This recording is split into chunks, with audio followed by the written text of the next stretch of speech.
नमस्कार दोस्तों, जय हिंद, वंदे मातरम। आप सभी का स्वागत अभिनंदन है टीचर्स फैमिली, टीटी फैमिली, शिक्षकों के परिवार जायसवाल कोचिंग सेंटर पर, पावर्ड बाई शिक्षा ही प्रकाश है।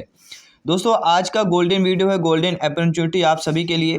आप सभी जानते हैं एनसीएफ 2005 राष्ट्रीय पाठ्यचर्या की रूपरेखा जो 2005 है, इससे संबंधित पूरे अगर देखा जाए 150 क्वेश्चनों में से 4-5 प्रश्न पूछ लिए जाते हैं। ज़्यादातर ईवीएस में आपके कभी कभी 2-3-4 प्रश्न ईवीएस में एक साथ आ जाते हैं। तो एनसीएफ का पूरा कंक्लूजन बात करेंगे, इनसे संबंधित महत्वपूर्ण बिंदुओं की बात करेंगे, साथ ही साथ टॉप 30 प्रश्न की बात करेंगे जो आपके 2011 से लेके अभी तक जितने भी सीटेट के एग्ज़ाम हुए हैं या अदर टेट एग्ज़ाम हुए हैं, इन पर जो प्रश्न पूछा गया है 2022 तक, इन सारा पूरा निचोड़ करेंगे, टॉप 30 प्रश्न करेंगे।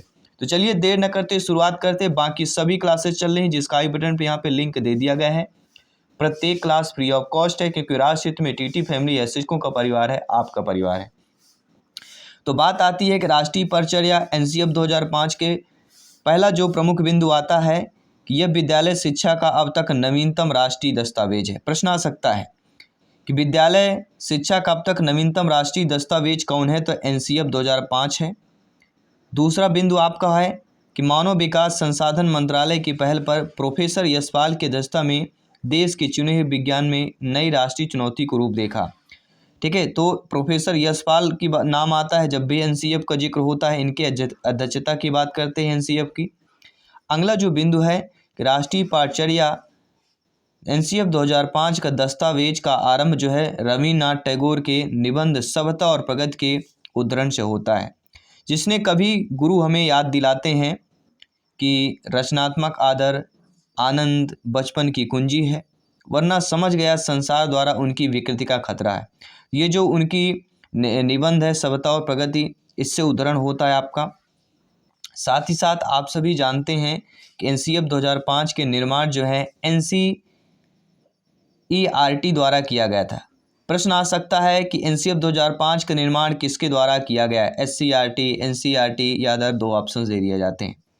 तो एनसीएफ 2005 का निर्माण एनसीईआरटी द्वारा किया गया था एवं उनको पूर्ण करने का कार्य निदेशक प्रोफेसर कृष्ण कुमार के नेतृत्व में किया गया था। इसका प्रमुख लक्ष्य आत्म ज्ञान अर्थात विद्यालयों को अलग अलग अनुभवों का अवसर देकर स्वयं ज्ञान प्राप्ति करने योग्य बनाना। एनसीएफ 2005 को प्राथमिक शिक्षा में लागू किया गया था। प्रश्न आ सकता है कि एनसीएफ 2005 को किस में लागू किया गया था, तो प्राथमिक शिक्षा में लागू किया गया था। इस अधिगम प्रक्रिया के माध्यम से विद्यार्थियों को रखने की प्रणाली से मुक्त करता था ताकि विद्यार्थियों का चहुमुखी विकास हो सके। अगला प्रमुख बिंदु है कि 8वीं अनुसूची की सभी भाषाओं में एनसीएफ 2005 का अनुवाद किया गया है। प्रश्न आ सकता है कि एनसीएफ 2005 का अनुवाद किया गया कौन सी अनुसूची में, तो 8वीं अनुसूची की सभी भाषाओं में एनसीएफ 2005 का जो है अनुवाद किया गया। इसके बाद आपका जो प्रमुख बिंदु बनता है और वह बिंदु है कि एनसीएफ 2005 का प्रमुख सूत्र क्या होता है, तो एनसीएफ 2005 का प्रमुख सूत्र है बिना भार के अधिगम। ठीक है, अब बात करेंगे मार्गदर्शी सिद्धांत के बारे में। पहला मार्गदर्शी सिद्धांत यह कि ज्ञान को स्कूल की बाहरी जीवन से जोड़ा जाए, पढ़ाई को रटन प्रणाली से मुक्त किया जाए, पाठ चर्चा या चर्चा पाठ पुस्तक केंद्र ना रहे, कक्षा कक्ष में गतिविधियों से जोड़ा जाए, साथ ही साथ राष्ट्रीय मूल्यों के प्रति आस्थावान विद्यार्थी तैयार हों। ये 5 आपके जो है मार्गदर्शी सिद्धांत थे। इसके बाद आपका जो प्रमुख बिंदु आता है कि एनसीएफ 2000 में प्रमुख सुझाव दिए गए। ठीक है, तो एनसीएफ 2005 में क्या क्या सुझाव दिया गया, इनके बारे में भी चर्चा करेंगे। देखिए, बालकों को क्या और कैसे पढ़ाया जाए, इन्हीं विषयों पर ज्ञान को केंद्रित करते हुए एक दस्तावेज तैयार किया गया जिसके सुझाव आपके हैं। पहला सुझाव यह दिया गया था कि एनसीएफ 2005 का मुख्य उद्देश्य जीवन एवं ज्ञान के मध्य की दूरी को कम करना था। इस प्रक्रिया में बच्चों के विद्यालय जीवन को बाहरी जीवन से जोड़ा जाए।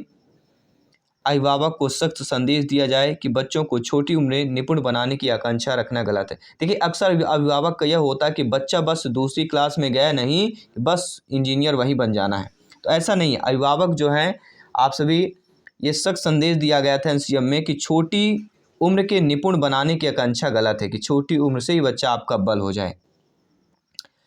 अगला कि शिक्षण जो सूत्र जो है जैसे ज्ञात से अज्ञात की ओर, मूर्त से अमूर्त की ओर का अधिकतम प्रयोग हो। तो एनसीएफ 2005 में राष्ट्रीय पारिचर्या की 2005 में क्या क्या सूत्र पर सुझाव दिया गया कि सूत्र जो है ज्ञात से अज्ञात की ओर और मूर्त से अमूर्त की ओर जो है अधिकतम प्रयोग किया जाए। अगला है मूल्यों को उपदेश देकर नहीं वातावरण देकर स्थापित करें। जो मूल्य होते हैं उनको उपदेश देकर नहीं वातावरण देकर स्थापित किया जाए और सूचना को ज्ञान मानने से बचा जाए। ये भी आ गया है, कोई भी सूचना है उसको ज्ञान नहीं माना जाना चाहिए। ये एनसीएफ 2005 में आपका सुझाव दिया गया है कि कोई भी सूचना को ज्ञान मानने से जो है बचा जाए। इसके बाद आपका जो अगला सुझाव आया है एनसीएफ 2005 में कि अच्छी विद्यार्थियों की धारणा में बदलाव आवश्यक है, अर्थात अच्छा विद्यार्थी वह है जो तर्कपूर्ण बहस के द्वारा अपने मौलिक विचार शिक्षक के सामने प्रस्तुत करता है। विशाल पाठ्यक्रम व मोटी किताबें शिक्षा प्रणाली की असफलता का प्रतीक है। ये सुझाव दिया गया है कि विशाल का अगर पाठ्यक्रम बड़ा है, किताबें मोटी मोटी हैं, तो ये शिक्षा प्रणाली की असफलता का प्रतीक माना गया है। बच्चों को स्कूल से बाहर ही जीवन में तनाव मुक्त वातावरण प्रदान करना है। समुदाय को मानवीय संसाधनों के रूप में प्रयुक्त होने का अवसर देना है। साथ ही साथ पुस्तकालय में बच्चों को स्वयं पुस्तक चुनने के अवसर देना है। सजावा पुरस्कार की भावना को सीमित रूप से प्रयोग करना है। ठीक है, हमेशा देखते हैं कि पुरस्कार की भावना के जो है सीमित रूप का प्रयोग करना है, ऐसा नहीं कि बिल्कुल बढ़ा चढ़ा के, सीमित प्रयोग पर। ठीक है। अगला कि शिक्षकों को अकादमिक संसाधन, मानव आचार आदि समय पर पहुंचाया जाए। साथ ही साथ बच्चों के अनुभव स्वर को प्राथमिकता देते हुए बाल केंद्रित शिक्षा प्रदान किया जाए। साथ ही साथ शिक्षक प्रशिक्षण व विद्यार्थियों के मूल्यांकन को सतत प्रक्रिया रूप में अपनाया जाए। तो ये रहे आपके सुझाव। अब हम बात करेंगे एनसीएफ 2005 के प्रमुख अंग और अध्याय के बारे में बात करेंगे। तो प्रमुख अंग और अध्याय के बारे में पहला पॉइंट आपको यह ध्यान देना है कि परिच्छेद, परिपेक्ष एवं स्वतंत्रता के बाद भारतीय चर्चा में किए गए सुधार के प्रयासों में चर्चा की गई। सीखना ज्ञान, इसमें ज्ञान की प्रकृति और बच्चों में सीखने की कार्य नीतियों में चर्चा की गई। देखिए, अब आपको थोड़ा बोरिंग लग रहा होगा, ऐसा नहीं, हम टॉप 30 क्वेश्चंस भी करेंगे। ठीक है, तो पहले ये चीज़ें समझना बहुत ज़रूरी है और यही हम गलती करते हैं, ये पढ़ के नहीं जाते हैं और एग्जाम में यहीं से प्रश्न पूछ लिया जाता है। मॉडरेट जो प्रश्न आते हैं, तो मॉडरेट का मतलब यही होता है बीच में जो कंसेप्ट से प्रश्न उठा लिया जाता है। ठीक है, जो अभी तक पूछे जा रहे हैं उनको रिपीट न करके इन कंसेप्ट से प्रश्न उठा लिया जाता है। तो ये जानना बहुत ही ज़रूरी हो जाता है। आपकी चर्चा के क्षेत्र स्कूल की अवस्थाएं एवं आकलन, इसमें पाठचर्या के विभिन्न क्षेत्रों के संबंध में सुझाव दिए हैं। स्कूल के विषय और पाठचर्या के क्षेत्र की फिर से संकल्पना करने पर जोर दिया गया। विद्यालय कक्षा का वातावरण, इसमें भौतिक वातावरण के साथ साथ मनोवैज्ञानिक वातावरण की भी चर्चा की गई। साथ ही साथ व्यवस्था में सुधार, इसमें इस बात पर जोर दिया गया कि शिक्षण बच्चे की सीखने की सहज इच्छा को समृद्ध ना करें, ना कि केवल सूचना प्रदान करें। अब हम बात करेंगे एनसीएफ 2005 के गणित के प्रति दृष्टिकोण क्या है। तो विद्यालयों में गणित शिक्षा का मुख्य उद्देश्य बच्चों की सोच का गणितीकरण करना है, अमूर्त विचारों के साथ कार्य करना और समस्या समाधान के उपाय ढूंढना है। इसके साथ ही एनसीएफ 2005 में भाषा के प्रति क्या दृष्टिकोण है, तो बच्चों को मातृभाषा में ही शिक्षा प्रदान की जाए। शिक्षकों को कक्षा में बहुभाषी वातावरण का महत्व उपयोग कर सकने की क्षमता प्रदान की जाए। साथ ही साथ त्रिभाषा फार्मूला, राज्यभाषा, मातृभाषा, अंग्रेजी को पुनः लागू किया जाने की दिशा में काम किया जाना चाहिए। भारतीय समाज की बहुभाषिकता प्रकृति को स्कूली जीवन की समृद्धि के लिए संसाधन के रूप में देखा जाना चाहिए। बच्चों में भाषा समझने, अव्यक्त करने क्षमता जन्मजात होती है। ठीक है, बच्चों में जो भाषा को समझना, अव्यक्त करना की जो क्षमता जन्मजात होती है, ये एनसीएफ में कहा गया और ये भाषा के प्रति दृष्टिकोण पर कहा गया। साथ ही साथ दोस्तों, एनसीएफ 2005 में विज्ञान के प्रति क्या दृष्टिकोण है, तो एनसीएफ 2005 में विज्ञान के प्रति दृष्टिकोण यह है कि पाठ्यक्रम के विषय वस्तु, प्रक्रिया और शिक्षण बच्चे की उम्र के अनुरूप हो। विषय वस्तु को बच्चे की समझ के स्तर के अनुसार सहज और सरल रूप में रखना चाहिए। पार्टी चर्चा बच्चे की जिज्ञासा और रचनात्मकता को पोषित करें। विज्ञान को विद्यार्थी के व्यापक परिवेश, स्थानीय और वैश्विक के संदर्भ में सिखाया जाए। तो जो विद्यार्थी का व्यापक परिवेश है, स्थानीय वैश्विक उसके संदर्भ में रखकर सिखाया जाएगा, जिससे बच्चा इंटरेस्ट भी होगा, जिज्ञासु प्रवृत्ति बनेगा, जिज्ञासा व्यक्त करेगा और समझेगा। और विद्यार्थी में जीवन या पर्यावरण के संरक्षण के प्रति चेतना भी पैदा करना है। साथ ही साथ अब हम बात करेंगे एनसीएफ 2005 में सामाजिक विज्ञान के प्रति क्या दृष्टिकोण है। तो प्राथमिक कक्षाओं के लिए प्राकृतिक सामाजिक पर्यावरण को भाषा और गणित के अविभाज्य अंग के रूप में पढ़ाया जाना चाहिए। बच्चों को उन क्रियाओं में संलग्न करना चाहिए जो उनकी प्राकृतिक सामाजिक पर्यावरण संबंधी समझदारी को बढ़ाने में मदद करे।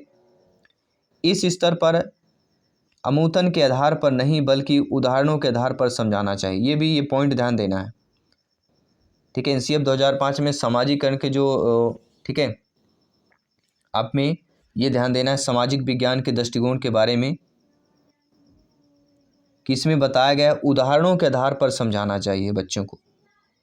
जीवन की भौतिक जैविक की सामाजिक और सांस्कृतिक पहलुओं के सचित्र उदाहरण देना आवश्यकता है। साथ ही साथ बच्चों में अवलोकन पहचानने वर्गीकरण करने के कौशलों के विकास के लिए भी आवश्यक है।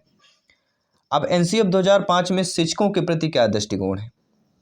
तो शिक्षा ज्ञान का स्रोत नहीं अपितु ऐसा शुभम करता है जो सूचना के अर्थ को बदलने की प्रक्रिया में विविध उपायों द्वारा बच्चों हेतु सहायक हो। एनसीएफ 2005 में बच्चों के प्रति क्या दृष्टिकोण है।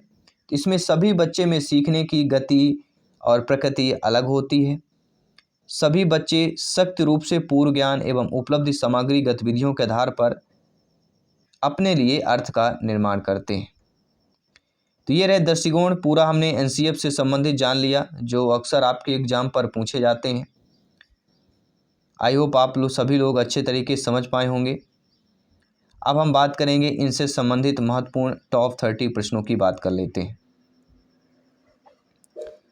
देखिए टॉप 30 प्रश्नों में हम पहले बात करेंगे आपके राष्ट्रीय परिचर्या की रूपरेखा। एनसीएफ 2005 से संबंधित महत्वपूर्ण प्रश्न by Jaiswal sir. Important question related to National Curriculum Framework 2005। विद्यालय शिक्षा का अब तक नवीनतम राष्ट्रीय दस्तावेज है और यह राष्ट्रीय दस्तावेज एनसीएफ 2005 है। इस मंत्रालय की पहल पर एनसीएफ 2005 तैयार किया गया था। किसके लिए तैयार किया गया था। मानव संसाधन विकास मंत्रालय के द्वारा। अगला प्रश्न है किसकी अध्यक्षता में विद्वानों ने एनसीएफ 2005 तैयार किया। तो प्रोफेसर यशपाल की अध्यक्षता में विद्वानों ने एनसीएफ 2005 तैयार किया। एनसीएफ 2005 का प्रमुख सूत्र क्या था। तो हमने आपको बताया था लर्निंग विदाउट बर्डन अर्थात बिना भार के अधिगम। अगला एनसीएफ 2005 का प्रारंभ रविन्द्रनाथ टैगोर के किस निबंध से संबंधित है। हमने आपको पहले ही बताया था पहले ही लाइन पर कि सभ्यता और प्रगति, इसलिए हमने आपको कंसेप्ट बता दिया था। उन्हीं कंसेप्ट से प्रश्न पूछा गया अभी तक और आने वाले एग्जाम में भी पूछा जाएगा। एनसीएफ 2005 में बल दिया गया किस पर बल दिया गया। तो शांति के लिए शिक्षा पर बल दिया गया है। अगला है कि एनसीएफ 2005 में क्या बताया गया है। तो एनसीएफ 2005 में बताया गया है सपनों के भारत को धरातल पर उतारने की युक्ति को बताया गया है। क्या बताया गया है। सपनों के भारत को धरातल पर उतारने की युक्ति। अगला है एनसीएफ 2005 के अध्याय विद्यालय एवं कक्षा का वातावरण में क्या बताया गया है। तो एनसीएफ 2005 में एक अध्याय है विद्यालय एवं कक्षा का वातावरण और इस पर यह बताया गया है कि वातावरण के भौतिक एवं मनोवैज्ञानिक आयाम अधिगम को कैसे जो है प्रभावित करते हैं। अगला प्रश्न है करिकुलम किस भाषा का शब्द है। तो करिकुलम आपके लैटिन भाषा का शब्द है। ये भी काफ़ी बार पूछा गया है। साथ ही साथ सामाजिक अध्ययन शिक्षण का राष्ट्रीय परिचर्या कब बना। तो सामाजिक अध्ययन में शिक्षण का राष्ट्रीय जो पाठ्यक्रम है वह 2005 में बना। ये भी आपको नोट कर लेना है, ठीक है। अगला प्रश्न है एनसीएफ 2005 में सामाजिक अध्ययन में कौन से मुद्दों को शामिल करने की अनुशंसा की गई थी। तो सभी स्तर के विद्यार्थियों के लैंगिक एवं स्वास्थ्य संबंधी मुद्दों को शामिल करने की अनुशंसा दी गई थी। एनसीएफ 2005 की कार्यशाला कहाँ स्थापित आयोजित की गई थी। तो एनसीएफ 2005 की जो कार्यशाला है वह एनसीईआरटी नई दिल्ली में जो है आयोजित की गई थी। यशपाल शर्मा समिति में कुल कितने सदस्य थे। तो यशपाल शर्मा के कुल जो समिति थी उसमें टोटल 38 सदस्य थे। ये भी नोट कर लेना है, काफ़ी बार ये भी पूछा गया है। पाठचर्या या पाठ्यक्रम निर्माण की आवश्यकता क्यों है? तो पाठ्यक्रम निर्माण की आवश्यकता जो है शिक्षा के उद्देश्यों की प्राप्ति हेतु आवश्यक हो जाता है। क्या है? पाठ्यक्रम निर्माण की आवश्यकता क्यों होती है? शिक्षा के उद्देश्यों को प्राप्त हेतु होती है। एनसीएफ 2005 का भाषा फार्मूला क्या है? तो त्रिभाषी फार्मूला है। और ये त्रिभाषी फार्मूला कौन कौन सा है? प्रथम भाषा, द्वितीय भाषा, तृतीय भाषा है। और प्रथम भाषा में हिंदी राष्ट्रीय भाषा, राजकीय भाषा। द्वितीय भाषा में अंग्रेजी अंतर्राष्ट्रीय भाषा है। और तृतीय में स्थानीय भाषा पंजाबी, संस्कृत, तमिल। ठीक है, ये तीनों हमें त्रिभाषा सूत्र की बात करते हैं। एनसीएफ 2005 में सुझाव दिया गया कि सूचना को क्या मानना से बचा जाए। तो हमने आपको बताया था किसी भी सूचना को ज्ञान मानने से बचा जाए। एनसीएफ 2005 का सुझाव है। एनसीएफ 2005 में किन शिक्षण सूत्रों के अधिकतम प्रयोग का सुझाव दिया गया था? तो एनसीएफ 2005 में ज्ञात से अज्ञात की ओर और मूढ़ से अमूढ़ की ओर जो है शिक्षण सूत्रों को अधिकतम प्रयोग का सुझाव दिया गया था। अगला है कि एनसीएफ 2005 के अनुसार मार्गदर्शक सिद्धांत में क्या निहितार्थ है? तो एनसीएफ 2005 के मार्गदर्शक सिद्धांत में ज्ञान को स्कूल के बाहर के जीवन से जोड़ना। एनसीएफ 2005 के अनुसार बच्चों की गलतियां क्यों महत्वपूर्ण होती हैं? तो एनसीएफ 2005 के अनुसार बच्चों की जो गलतियां इसलिए महत्वपूर्ण होती हैं कि यह समाधान को पहचानने में सहायता करती है। जब हम कोई चीज़ गलती करते हैं तो फिर हमें वहाँ से एक सीख मिलती है, उसको समझने के एक दोबारा अवसर मिलता है और अच्छे तरीके से हम समझते हैं। अगला प्रश्न है शिक्षा बिना बोझ के, जो एनसीएफ 2005 का प्रमुख स्रोत है, इसका अर्थ क्या होता है? तो शिक्षा बिना बोझ के इसका अर्थ होता है पाठचर्या के बोझ को कम करना। एनसीएफ 2005 सिफारिश करता है कि प्राथमिक स्तर पर गणित की शिक्षा का केंद्र कैसा होना चाहिए। तो एनसीएफ 2005 सिफारिश करता है कि प्राथमिक स्तर पर गणित शिक्षा का जो केंद्र है, कक्षा में पढ़ाए गए टॉपिक्स को विद्यार्थी के दैनिक जीवन से जोड़ना। तो कैसा होना चाहिए केंद्र? दैनिक जीवन से संबंधित होना चाहिए।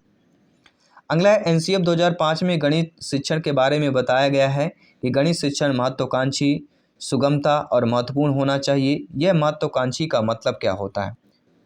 तो गणित शिक्षण महत्वाकांक्षी, सुगमता और महत्वपूर्ण होना चाहिए। तो ये महत्वाकांक्षी का मतलब क्या होता है? गणित के उच्च उद्देश्य या लक्ष्य की प्राप्ति।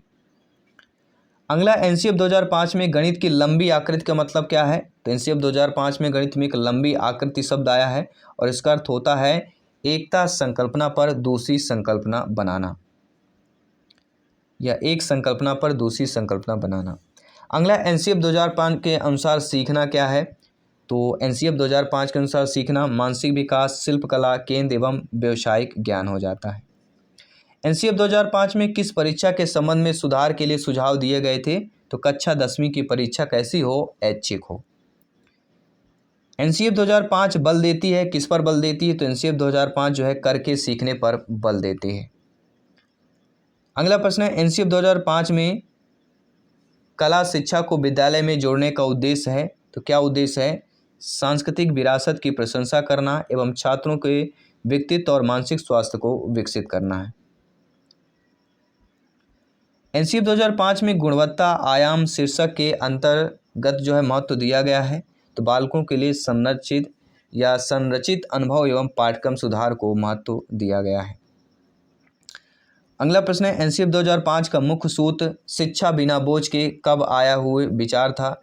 तो शिक्षा बिना बोझ के यह विचार कब आया था? 1993 ईस्वी पर आया था। अगला प्रश्न है एनसीएफ 2005 के अंतर्गत परीक्षा सुधारों में किस सुधार को सुझाया गया? ये आपको कमेंट करके बताना है। जी हाँ, एनसीएफ 2005 के अंतर्गत परीक्षा सुधारों में किस सुधार को सुझाया गया है, ये आपको कमेंट करके बताना है, फीडबैक करके बताना है। ठीक है, तो ये रहे, हमने एनसीएफ को पूरा डिटेल के साथ जाना, समझा और टॉप 30 प्रश्न किया जो आप लोग अच्छे तरीके समझ गए होंगे। जो 2011 से अभी तक जितने भी टीटी एग्जाम हुए हैं, चाहे सीटेट के अलावा अदर स्टेट लेवल के जो भी टीटी एग्जाम हुए हैं, सारे प्रश्नों का निचोड़ आपके सामने रखा गया है ताकि एग्जाम में जैसा भी प्रश्न आए, किसी टाइप से प्रश्न आए, आपसे बनना चाहिए, क्योंकि यहाँ पर सिलेक्शन सर्वोपरि है। और आउट ऑफ 150 में से 125 प्लस का अगर स्कोर प्राप्त करना है तो आने वाली क्लासेज बहुत इंपॉर्टेंट हो जाती हैं, सारी क्लासेज इंपॉर्टेंट हो जाती हैं। मैं आपके साथ जयसवाल सर मिलता हूँ आपके अगली क्लास पर। सभी मित्रों को जय हिंद, वंदे मातरम। धन्यवाद सभी का।